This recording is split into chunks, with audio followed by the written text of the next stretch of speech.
À Efremov, en Russie, les lettres Z et V recouvrent les murs de la rue principale, symbole de l'opération spéciale en Ukraine.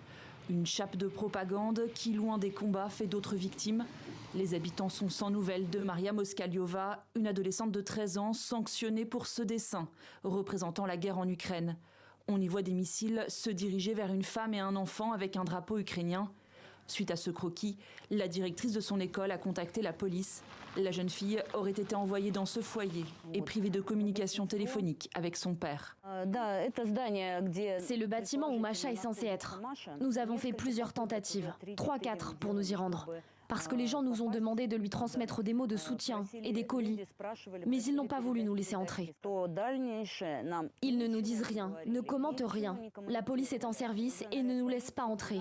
Et depuis le 1er mars, nous ne savons pas ce qui est arrivé à Masha, si elle est là. L'homme que l'on aperçoit au rebord de cette fenêtre est Alexis Moskaliova, le père de Maria, assigné le 1er mars à résidence. Après le scandale du dessin, les policiers ont inspecté son profil et découvert des commentaires critiquant l'offensive russe en Ukraine.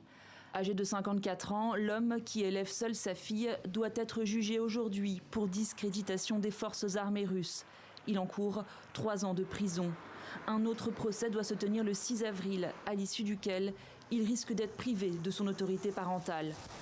L'affaire a choqué la société russe. Une pétition a été lancée pour réclamer le retour de l'enfant chez son père, remontant même jusqu'au patron du groupe paramilitaire russe Wagner, Evgeny Prigojine, qui a apporté son soutien à Maria, critiquant les autorités locales pour avoir envoyé la jeune fille à l'orphelinat.